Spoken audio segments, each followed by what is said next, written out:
Notre monde est en 3 dimensions. Et c'est enfin aussi le cas des jeux vidéo. Grâce à l'introduction de la 3D dans l'espace virtuel, on n'a plus besoin de simuler cet espace en 3 dimensions. Toute l'industrie s'est tout de suite enthousiasmée. Mais à cet enthousiasme succède bientôt la controverse. There are vulnerable children out there who will begin to think about acting them out. L'industrie du jeu vidéo a une face cachée sordide, comme le cinéma avec les films X. Elle fait exactement ce que sont censés faire les acteurs culturels. Elle dérange, elle repousse toutes les limites et refuse le statu quo. Mais soudain, en l'espace d'une journée, le monde change.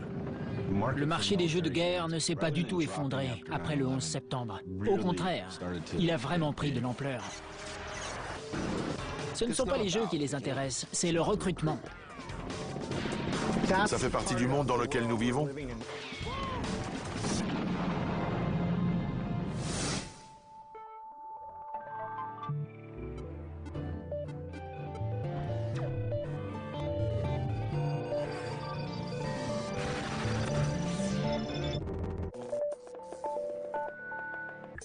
En une poignée de décennies, les jeux vidéo sont entrés dans un tout nouveau monde, celui de la 3D.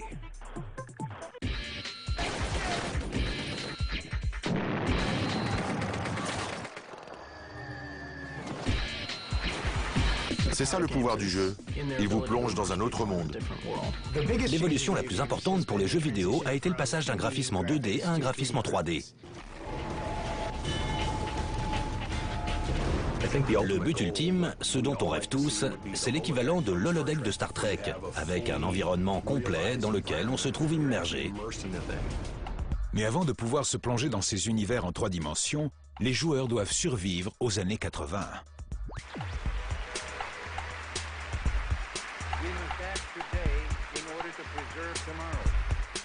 À l'époque, le monde de la 3D n'en est qu'au stade de l'ébauche, avec ses lignes vertes rudimentaires appelées vecteurs.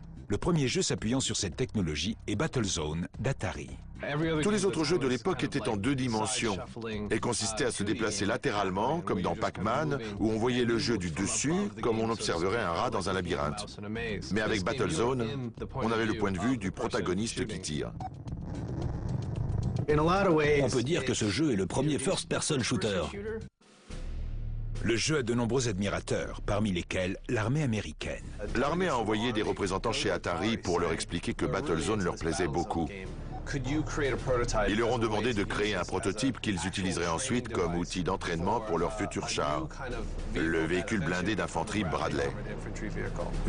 L'armée voyait en ce jeu quelque chose d'important. Ils ont compris que Battlezone et les jeux vidéo en général étaient plus que de simples jouets. Comme c'était des simulations, le modèle utilisé à des fins récréatives n'avait qu'à être modifié pour devenir un outil de formation. C'est la première d'une longue lignée de collaboration entre l'industrie privée du jeu vidéo et l'armée américaine. La technologie des jeux vidéo en 3D va faire un autre bond en avant grâce à George Lucas. Sa jeune entreprise, LucasArts, produit un jeu vidéo qui permet enfin à la perspective subjective de décoller. Rescue on Fractalus, comme son nom l'indique, est l'un des premiers jeux à générer une expérience en 3D grâce au fractal.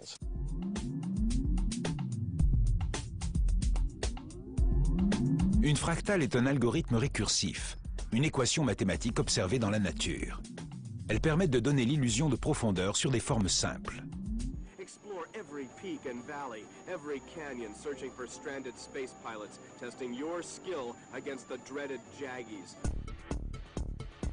Les fractales sont une révolution, mais sans la capacité incroyable de George Lucas à prédire l'évolution du divertissement, Rescue on Fractalus aurait eu un tout autre visage. Quand on a présenté le jeu à George Lucas, la première fois que j'y ai joué devant lui, il a dit « Mais il n'y a pas de touche de tir. Est-ce que c'est une question de jouabilité ou est-ce que c'est par principe ?» Ça n'avait rien à voir avec la jouabilité. Je lui ai dit que c'était vraiment par principe. Je voulais créer un jeu non violent, sans aucune fusillade. Il a répondu « Non, je veux qu'on puisse faire feu ».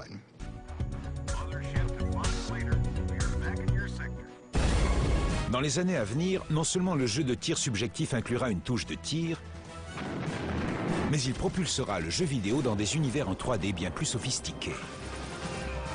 La simplicité du jeu vidéo des années 80 sera bientôt remplacée par des armes, des balles et une violence extrême.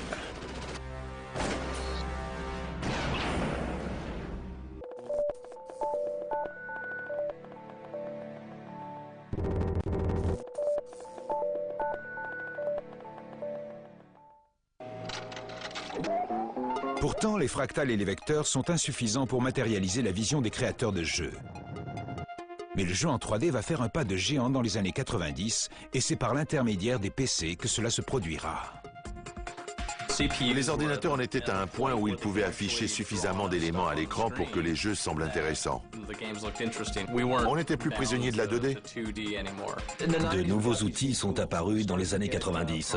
Des outils comme les processeurs spécialisés qui opèrent des calculs en virgule flottante, c'est-à-dire qui calculent les effets de la lumière sur l'environnement. Cette nouvelle puissance informatique a permis au reste de l'industrie d'envisager la création de jeux plus matures, destinés à un public plus âgé. Les nouveaux processeurs donnent assez de pouvoir de calcul aux programmeurs pour créer un véritable espace en 3 dimensions. Un nouveau genre va profiter de l'essor de cette technologie de manière plus qu'explosive, le first-person shooter.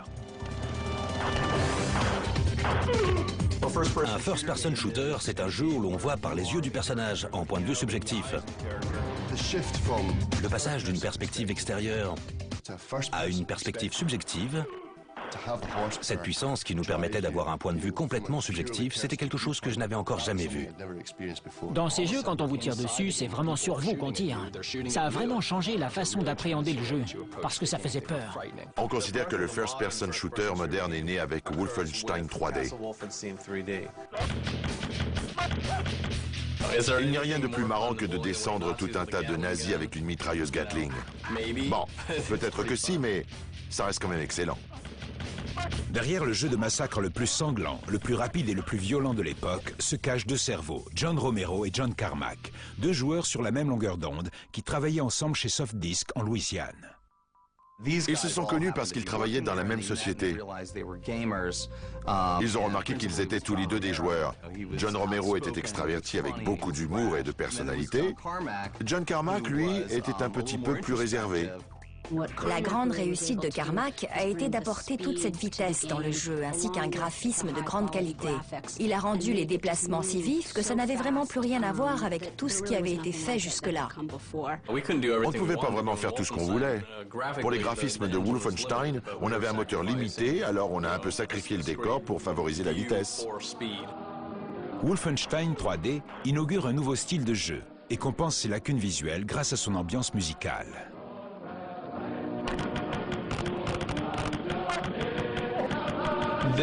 Ça a fait un petit scandale en Allemagne à l'époque. Bien sûr, la représentation du Troisième Reich se heurtait à différents niveaux de restrictions là-bas. Ce jeu a été interdit parce qu'il utilisait le chant de Horst Wessel, qui est une sorte d'hymne nazi.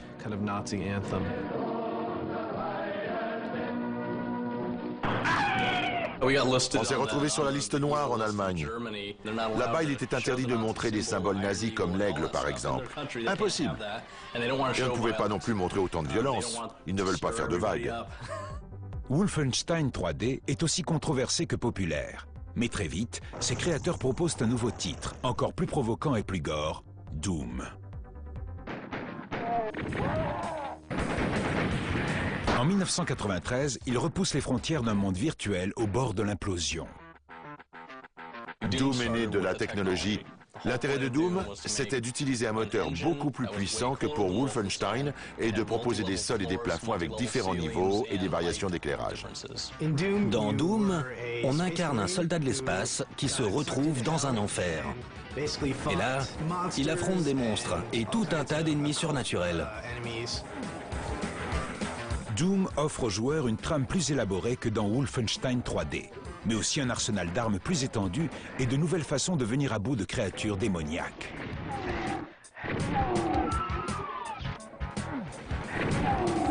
Si quand on détruit un ennemi, il tombe juste par terre, c'est naze. Par contre, s'il explose et que des morceaux giclent sur les murs, c'est mieux. Enfin, tant qu'il n'y a pas trop de morceaux, j'imagine. Ils ont créé les jeux auxquels ils avaient envie de jouer. Mais en fait, ils ne savaient pas à quoi ils avaient envie de jouer, puisque ces jeux n'existaient pas encore. Personne ne les avait inventés. Ils savaient juste qu'ils voulaient quelque chose de différent et pas du Mario.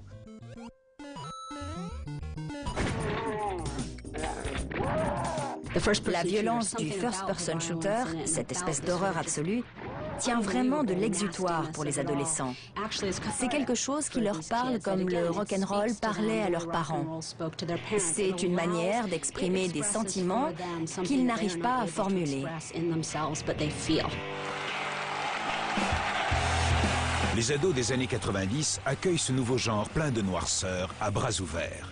Ils dépensent presque autant d'argent pour les jeux vidéo que pour le cinéma. Regarde ça! Oh! La vache! Je comparerais ça à Nirvana. Ce que Nirvana a accompli dans le monde de la musique, ses premiers jeux de tir l'ont fait dans le monde de l'informatique au début des années 90. Il y avait le même esprit de contestation, cette espèce de rébellion qu'on trouve dans l'esprit du punk rock ou du heavy metal. C'était un terrible rugissement issu des profondeurs que personne n'avait encore jamais entendu.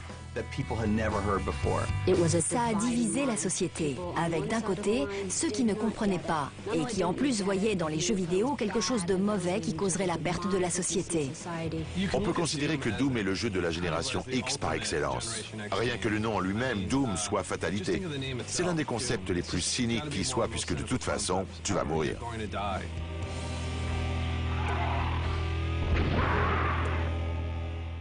Personnellement, je suis contre toutes les formes de mauvais goût dans tous les médias. Je pense que la société se porterait beaucoup mieux sans. En 1993, le débat sur la violence dans les jeux vidéo prend une ampleur nationale aux États-Unis lorsque le sénateur Joseph Lieberman dirige une commission au Congrès. The real fear is that there are vulnerable children out there who will be personally affected by these games and begin to think about acting them out. I hope you walk away with one thought today, that if you don't do something about it, we will. En 1994, sous la pression du gouvernement, l'industrie lance le SRB, un système de classification des logiciels de divertissement. L'idée de cette commission est survenue parce qu'on se disait que c'était vraiment nécessaire. Il fallait que les parents comprennent que ce n'est pas parce que c'est un jeu vidéo qu'il faut laisser le petit y jouer. Les jeux vidéo ne sont plus réservés aux enfants. En 2002, le Japon crée sa commission de classification, l'organisation d'évaluation des divertissements informatiques, principalement en réaction à l'érotisme toujours grandissant dans les jeux nippons. Quant à l'Europe, elle opte pour un système d'autorégulation. En Europe, on s'est toujours dit que les jeux américains étaient très violents. Par conséquent, les importateurs et les fabricants européens ont toujours fait très attention à ce qu'ils pouvaient proposer, parce que certains jeux trop violents seront interdits en Allemagne ou en Scandinavie.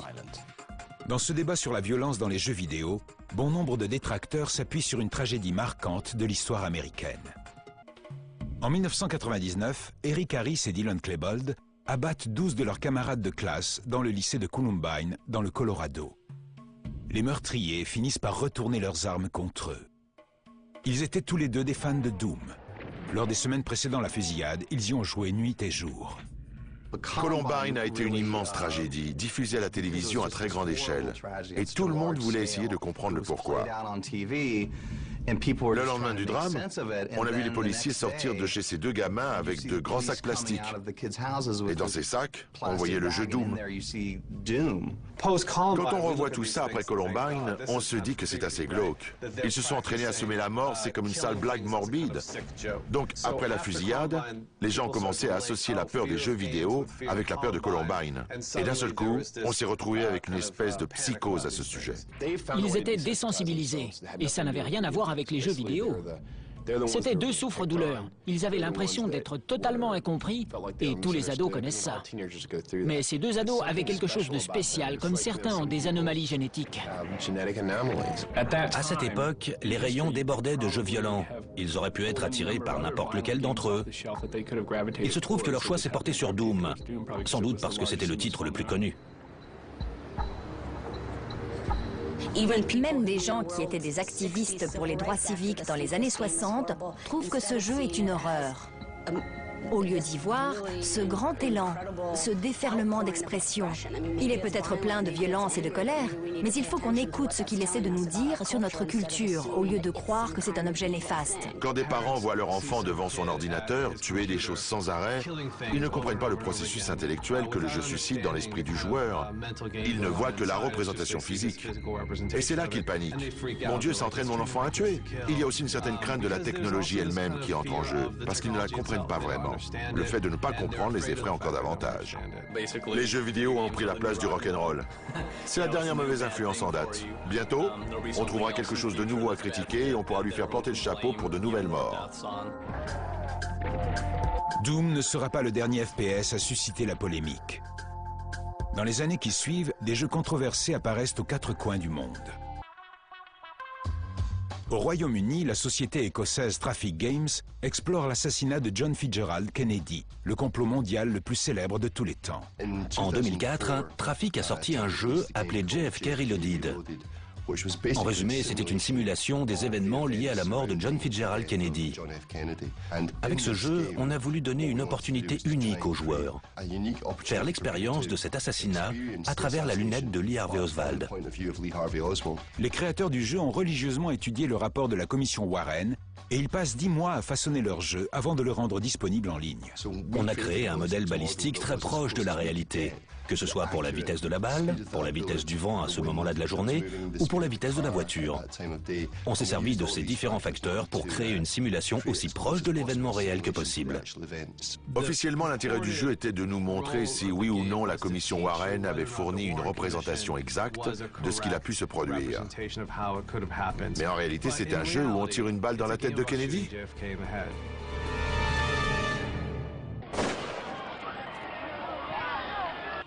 Le jeu a un certain succès, mais il est rapidement retiré de la vente à cause des pressions juridiques émanant du clan Kennedy.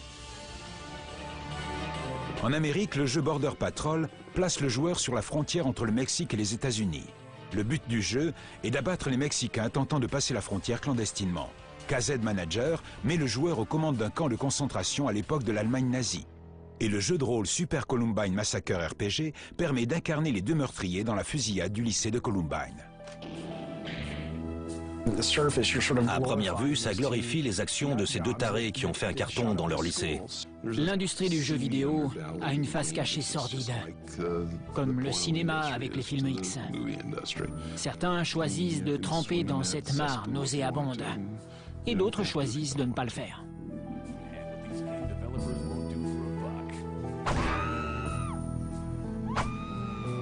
Postal 2 est le jeu le plus choquant auquel j'ai jamais joué. C'est comme un snuff movie. On a la même ambiance. Enfin, j'imagine que ça dépend du degré de folie du joueur. Si vous êtes un grand malade, le jeu vous plaira. Et dans le cas contraire, ça ne vous plaira pas du tout. Il y a quelque chose de primitif dans Postal 2. On a tous un petit quelque chose en nous qui nous donne envie de nous lever un matin et de faire un carnage. Je crois que dans bien des cas, les jeux vidéo nous permettent de soulager ces pulsions. Je suis convaincu qu'il faudrait laisser une liberté absolue aux créateurs de jeux et aux développeurs. S'ils ont envie de faire un jeu sur le viol ou sur l'avortement, qu'ils se fassent plaisir, qu'ils se lâchent. Ils n'en vendront pas un. Mais malgré la prolifération de tous ces jeux obscènes, controversés et en marge, le jeu de tir subjectif est plus populaire que jamais. Très honnêtement, je dirais qu'ils ont permis de vendre des tas de PC.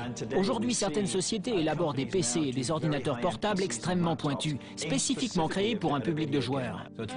Il y a toujours eu une relation, une synergie entre le développement de jeux vidéo et la technologie, et ils ont progressé pour donner ce qu'on voit aujourd'hui. Les FPS placent le joueur dans un monde virtuel qui est une simulation de la réalité. Mais l'histoire des simulations remonte à bien plus loin, avant même l'invention du PC. En 1929, Edwin Link, ancien ouvrier dans une usine de piano et d'orgue, construit une machine qui ressemble à un avion miniature et qui est capable d'en imiter les mouvements. Il le baptise Link Trainer.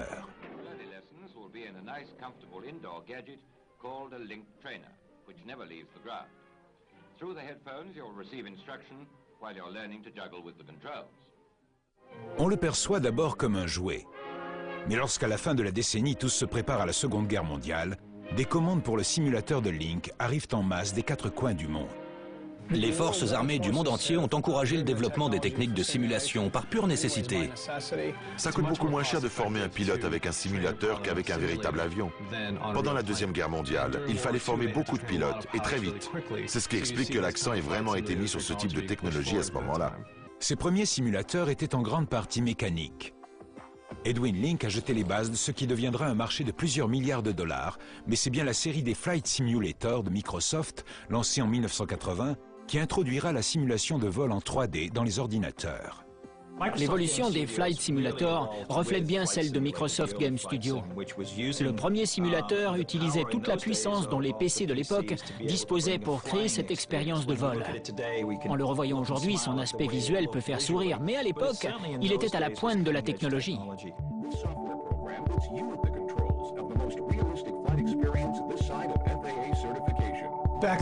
L'affichage à l'écran disposait de 16 couleurs et je crois qu'on avait le choix entre 2 avions différents. Il y avait aussi 5 décors possibles et environ 80 aéroports. C'était assez limité par rapport à ce qu'on fait aujourd'hui. Mais même si Microsoft bénéficie d'une technologie poussée, elle ne vaut pas celle qui est au service de l'armée. Dans les années 80, le leader en termes de technologie d'affiches graphiques, c'était l'armée. Ils avaient des sortes de représentations en 3D et des graphismes surpuissants que le reste du monde ne verrait pas encore avant 10 ans. De nos jours, les écoles d'aviation militaire comme la Navy Fighters Weapons School de Miramar, en Californie, consacrent des semaines à la formation des pilotes sur simulateur avant de leur faire effectuer des manœuvres aux manettes de vrais jets. Les simulateurs de vol ou les simulations de conduite de chars ne sont plus réservés à l'armée américaine. C'est une technologie qui est communément utilisée par les forces armées suffisamment développées partout dans le monde. Alors que la popularité des simulations militaires s'étend à travers le monde, la technologie 3D va se fondre avec le genre du first-person shooter, sous l'impulsion d'un grand tournant de l'histoire. Le marché des jeux de guerre ne s'est pas du tout effondré après le 11 septembre. Au contraire, il a vraiment pris de l'ampleur. Au cours de la décennie suivante, les jeux vidéo vont continuer à repousser les limites, aussi bien sur la forme que sur le fond. L'État tentera d'enrôler les joueurs des années 90 et de par le monde, l'armée voudra séduire une toute nouvelle génération de joueurs en lui proposant des guerres virtuelles.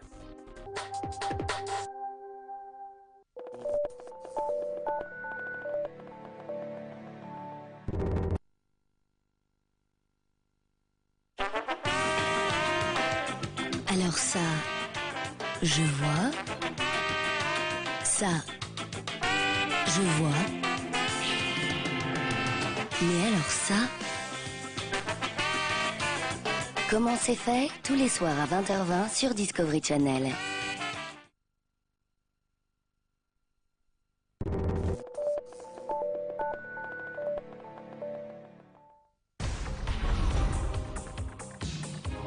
À la fin du XXe siècle, le jeu de tir subjectif est devenu le genre le plus populaire et le plus controversé de l'univers des jeux vidéo. Mais très ironiquement, après tout ce scandale, c'est l'armée qui en a le plus besoin. À l'automne 1999, l'armée américaine a constaté que les objectifs de recrutement étaient loin d'être atteints. Très loin même. Alors le sous-secrétaire délégué aux armées a eu une idée. Pourquoi ne pas envisager les jeux vidéo comme moyen de communication? Le gouvernement américain finance cette initiative de développement de FPS, débloquant 7 millions de dollars comme capital d'amorçage pour ce projet visant les jeunes Américains. Mais alors même que l'armée s'appuie sur les jeux vidéo, un problème bien plus troublant se profile à l'horizon.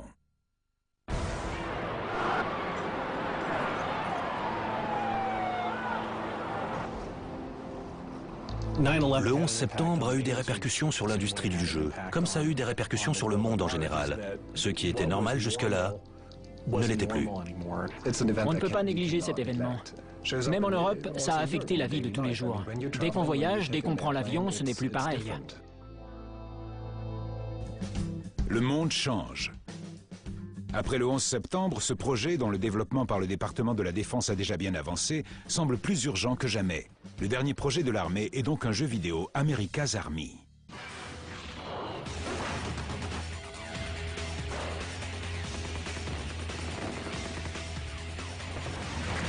Il voulait une super production. Un jeu AAA, qui donnerait une idée de ce que c'est qu'être militaire. L'armée a emprunté des technologies qui avaient fait leurs preuves, comme les moteurs de jeu, et là-dessus, ils ont ajouté une thématique militaire.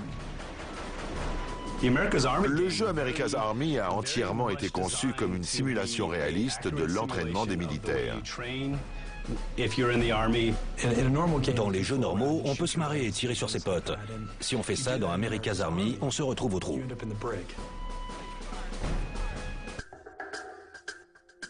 L'armée envisage un moment de déléguer la production du jeu, mais elle décide finalement de le fabriquer en interne. Ce qui est intéressant avec America's Army, c'est que l'armée a relevé le défi et a décidé de tout faire elle-même. Ils se sont dit, il y a toute une nouvelle génération de gamins qui a grandi avec les jeux vidéo, ça nous permettra de les toucher. Ce sera notre outil de recrutement. Ils se sont dit que s'ils pouvaient concevoir un produit auquel les enfants seraient exposés dès le plus jeune âge, ils seraient plus enclins à envisager de s'engager dans l'armée une fois majeurs. Le jeu America's Army est entièrement fondé là-dessus. Après 3 ans de travail, le projet est enfin au point. L'armée est face à un nouvel obstacle. Comment attirer une sous-culture traditionnellement cynique vers ce jeu?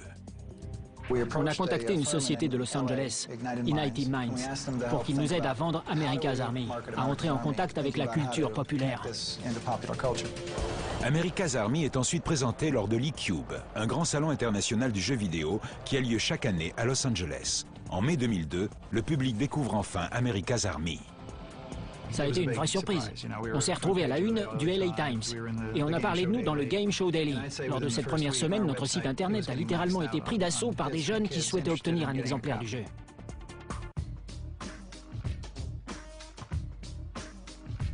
Les joueurs apprécient les détails ultra réalistes d'America's Army. Les jeunes peuvent télécharger le jeu en ligne et se mesurer gratuitement les uns aux autres en réseau, ce qui rend le jeu encore plus attirant. Quand ils ont réalisé que ça marchait, ils ont amélioré la qualité. Et ils n'ont jamais cessé de le perfectionner. Aujourd'hui, dans les salons comme l'E3 ou le GDC, l'armée est très présente. Mais ce ne sont pas les jeux qui les intéressent, c'est le recrutement. Certains reprochent à America's Army d'aller trop loin en recrutant de jeunes adultes par l'intermédiaire d'un jouet.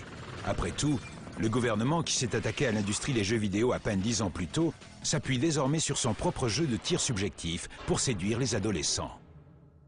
C'est assez amusant. Il n'y a pas vraiment de scandale par rapport à America's Army. On a subi toutes les mises en cause de Lieberman et tout le tapage médiatique autour de Doom et de Columbine. Il y avait cette obsession sur la violence dans les jeux de tir. Et puis maintenant, l'armée commande un jeu pour inculquer aux joueurs un entraînement militaire et essayer de trouver de nouvelles recrues. Les jeux violents qui ont reçu une classification pour adultes ne devraient pas être vendus aux mineurs, on est tous d'accord. Mais en même temps, il y a America's Army, un jeu en ligne gratuit qui entraîne réellement les jeunes pour en faire les soldats qui iront se battre en Irak. C'est une forme d'endoctrinement gratuit mis en place par le gouvernement américain. Quand on fait quelque chose comme America's Army, on opère dans le cadre du monde qui nous entoure. Ce qu'on veut communiquer, ce n'est pas un message pro ou anti-guerre, ça c'est une question de politique étrangère. Ce qu'on communique, c'est « voilà, c'est ça être soldat dans notre armée ». Un soldat est un soldat. On les envoie là-bas, ils se font canarder et ils canardent ceux d'en face. Alors inutile de tourner autour du pot, il faut les y préparer. Un très bon exemple de jeu à fin de recrutement militaire ou de jeu publicitaire est Full Spectrum Warrior de Pandemic Studios.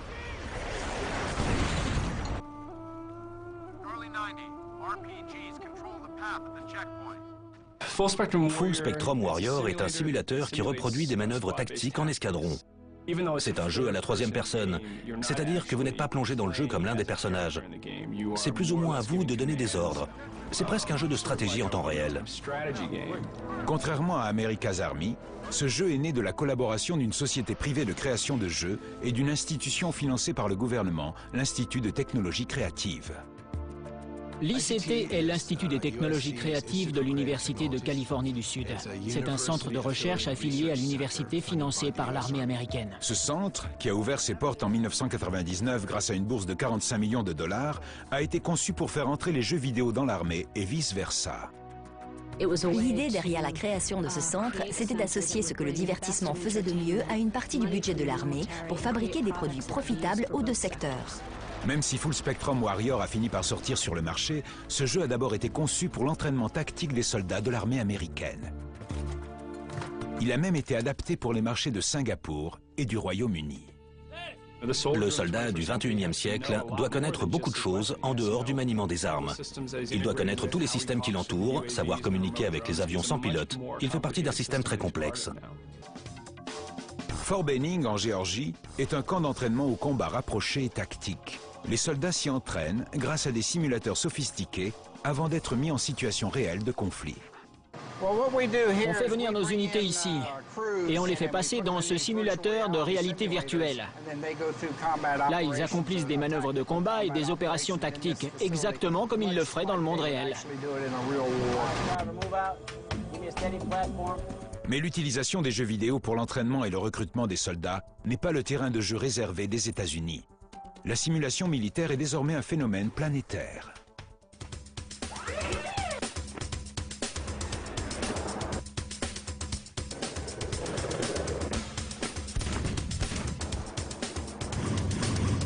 Le budget alloué à la défense est largement moindre dans les autres pays, en comparaison avec les États-Unis. Ils n'ont donc pas vraiment les moyens d'effectuer des séances d'entraînement en conditions réelles, contrairement à nous. Donc presque tous leurs entraînements sont virtuels. Si un pays peut se payer un avion à 10 ou 20 millions de dollars, alors il peut aussi se permettre un ordinateur avec simulateur de vol à 300 000 $. L'entraînement virtuel est communément utilisé en Europe, en Australie et en Asie du Sud-Est. Des organismes tels que l'ITSA, l'Alliance internationale d'entraînement et de simulation, œuvrent à relier ces différents réseaux afin de simuler des conflits à l'échelle mondiale. Par exemple, à de nombreuses reprises, l'armée américaine a participé à des simulations de guerre avec Taïwan. D'autres nations, comme Singapour ou l'Indonésie, se livrent également à des exercices de guerre simulés. De nos jours, on essaie de préparer les jeunes à des guerres de plus en plus virtuelles. Et ce ne sera pas un hasard s'ils finissent par jouer à des jeux vidéo. C'est comme ça que les guerres de demain seront menées. L'avenir de la guerre, ce sont des interfaces et des systèmes d'armement qui ressemblent à des jeux. Il y aura des joysticks, tout sera électronique. En fait, on n'en est plus déjà si loin dans l'armée actuelle. Ces gamins auront passé les 18 premières années de leur vie avec une manette entre les mains. Alors l'armée cherche comment faire en sorte que les blindés soient équipés de commandes similaires et que les systèmes de communication soient contrôlés de la même façon. Elle essaie d'exploiter les capacités acquises au fil des ans par ces jeunes qui ont grandi en jouant à des jeux vidéo. La puissance de cette nouvelle technologie est indéniable. Mais quand on parle de l'usage qu'il faut en faire, personne n'est d'accord. Simuler la guerre peut être bénéfique. À l'évidence, la préparation préalable à des scénarios catastrophes peut être utile. Cependant, cela peut être dangereux si les simulations sont de trop bonne qualité. On risquerait alors de confondre la représentation et la réalité. Non seulement il y a pléthore de jeux conçus par l'armée après le 11 septembre, aussi bien aux États-Unis qu'en Europe, mais en plus, le secteur privé se met lui aussi à produire un bon nombre de jeux du même genre. Ça donne une vision assez réconfortante du terrorisme, parce que dans les jeux à la Tom Clancy, l'ennemi est bien défini, et il y a un but clair. Il faut éliminer cet ennemi afin d'empêcher qu'un certain drame n'ait lieu. Ce sont les pays qui critiquent le plus la politique étrangère des États-Unis qui font des jeux mettant en scène le soldat américain comme héros. Les sociétés américaines, elles, s'appuient sur le soldat américain contestataire, dont on ne sait pas trop s'il est un héros ou un anti-héros, un gentil ou un méchant. On ne sait pas pourquoi il se bat.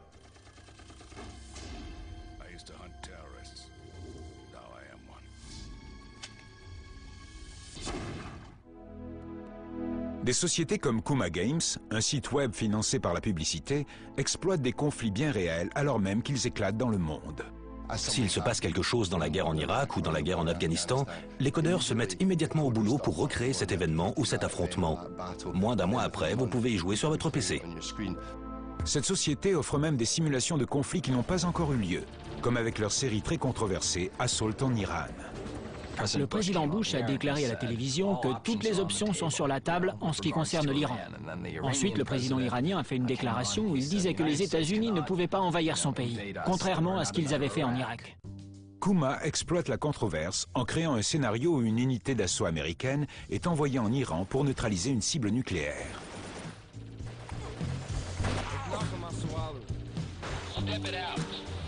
En réaction, un groupe qui se fait appeler Société des étudiants de l'Union islamique crée son propre titre, où le point de vue du joueur est celui des Iraniens. On a eu des réactions de toutes sortes de la part des Iraniens. En tant que nation, ils sont à un carrefour. Donc, d'une certaine manière, on devient une sorte de paratonnerre. On attire les gens et ils viennent parler avec nous. Mais au fond, ce n'est pas du jeu qu'ils parlent.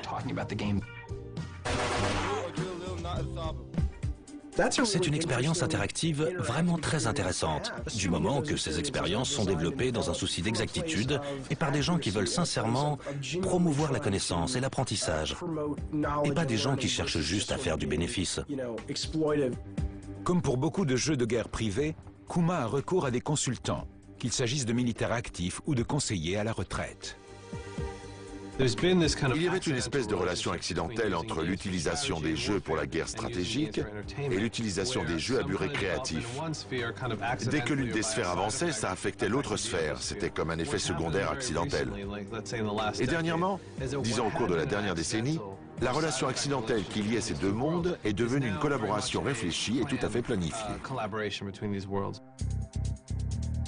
La preuve du rapprochement entre ces deux mondes arrive en mars 2003.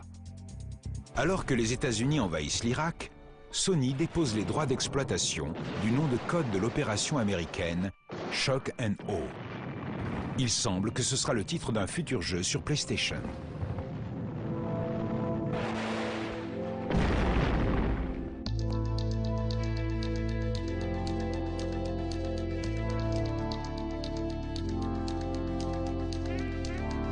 Je trouve ça vulgaire d'exploiter la guerre dans les jeux vidéo. Shock and Awe est un bon exemple pour ça. Parce que je crois que les gens ont vu clair dans leurs jeux. Je crois vraiment que les gamers et la génération élevée aux jeux vidéo qui connaît bien les médias ont su faire la différence entre les deux.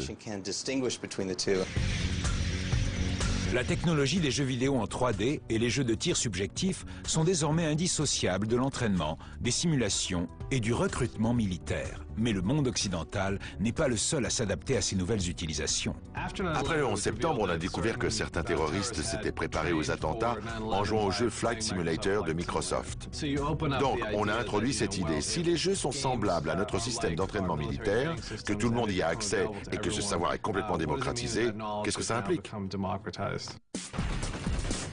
En 2002, une société syrienne, Dar al-Fakir, développe un jeu intitulé Under Siege, qui vous fait revivre la première intifada, mais du côté des Palestiniens. Leur argument, c'est qu'il y a plein de jeunes arabes qui adorent les jeux vidéo, mais ne supportent pas d'être obligés d'incarner des Américains affrontant des ennemis arabes. Pour certains, ces jeux mettent de l'huile sur le feu dans ce monde hostile.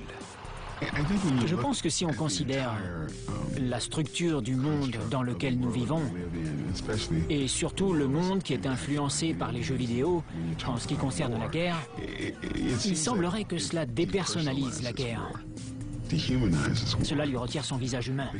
Parce que quand on regarde CNN, on voit des images de destruction qui sont identiques à celles que l'on peut voir dans les jeux vidéo. Toutes ces images avec des cibles et des avions qui lâchent des bombes, c'est assez dangereux. Le fait qu'un individu, surtout s'il est encore jeune et n'a pas encore connu grand-chose, commence à regarder une guerre bien réelle, comme il regarde une guerre virtuelle, c'est très dérangeant.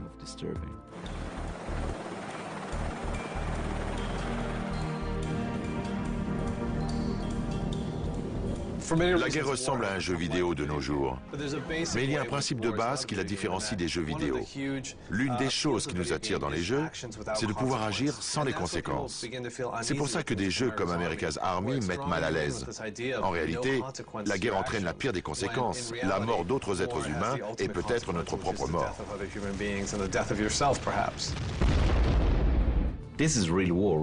C'est une vraie guerre. Et la guerre, ce n'est pas qu'une aventure avec le frisson de se mettre en planque au beau milieu de la nuit. C'est aussi voir vos amis mourir dans vos bras. Quand ça se mélange avec les jeux vidéo ou la réalité virtuelle, c'est troublant. On part à la guerre sans se rendre compte que des gens vont mourir et qu'on peut faire énormément de mal aux civils. Quand je vois tous ces jeux de guerre, ces jeux à thème militaire ou des jeux qui permettent d'acquérir des techniques qui seraient utiles à l'armée, je me demande si on se dirige vers une culture plus militarisée. Alors quand les gens posent la question de savoir si les jeux ont une mauvaise influence, ça dépend. Est-ce qu'ils veulent vivre dans une société militariste? C'est le cas de certaines personnes. L'explosion de la technologie 3D doit beaucoup à son passé commun avec les forces armées. En retour, les mondes virtuels toujours plus riches, poussés par le genre du first-person shooter, ont permis des avancées dans le domaine de la simulation militaire partout dans le monde. Mais alors que la guerre de demain se profile, on s'aperçoit qu'elle ressemblera peut-être plus à un jeu vidéo qu'on ne pourrait le soupçonner.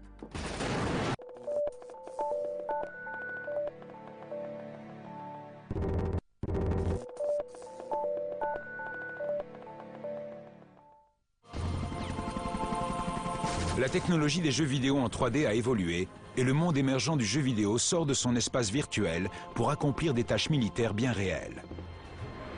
Nombreux sont ceux qui se demandent quel sera le prochain volet de cette évolution.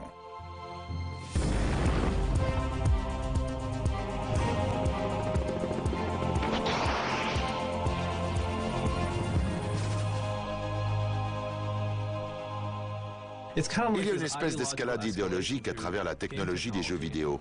Et on se demande s'il n'y a pas un meilleur moyen de s'en servir. Prenant la tendance à contre-pied, la Suède essaie d'apaiser les tensions avec le jeu Foreign Ground. Financé par le ministère de la Défense suédois, ce titre est un jeu de maintien de la paix internationale qui enseigne aux soldats à employer des méthodes douces, comme la négociation, au lieu de ne compter que sur leurs techniques de combat. Les gens me demandent tout le temps pourquoi il y a autant d'armes et de violence dans les jeux. C'est parce qu'une arme à feu, c'est un outil interactif vraiment viscéral. Ça permet une interactivité immédiate. Pour moi, Foreign Ground est plus une simulation pour l'entraînement qu'un jeu vidéo. Les Américains commencent également à percevoir le potentiel de ce média, au-delà des applications militaires évidentes. Les groupes qui ont beaucoup travaillé pour créer America's Army cherchent aujourd'hui le moyen d'utiliser les jeux vidéo et les mondes virtuels pour traiter les stress post-traumatiques et beaucoup d'autres problèmes graves. Le docteur Albert Skiprizo est le directeur du laboratoire des environnements virtuels à l'Université de Californie du Sud à Los Angeles. Il est l'un de ceux qui ouvrent la voie dans ce domaine récent. Les désordres ou états de stress post-traumatique, ESPT comme on les appelle, sont une réaction à un traumatisme extrême. L'individu est traumatisé au-delà de l'expérience moyenne d'un être humain.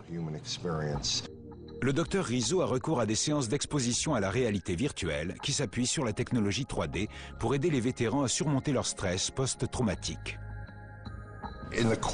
En l'espace d'une dizaine, voire d'une douzaine de séances de thérapie par exposition, on demande petit à petit au sujet de s'exposer à nouveau, que ce soit par l'intermédiaire de l'imagination ou de la réalité virtuelle, et il finit par s'habituer. Pendant une séance typique, le patient porte un visiocasque. En fait, il a 2 moniteurs informatiques juste devant les yeux, et s'il tourne la tête, l'image tourne avec lui. Le patient porte un équipement qui le plonge au cœur de la simulation virtuelle dans les paysages où il a été traumatisé. Seul le thérapeute peut contrôler le degré d'intensité de l'expérience.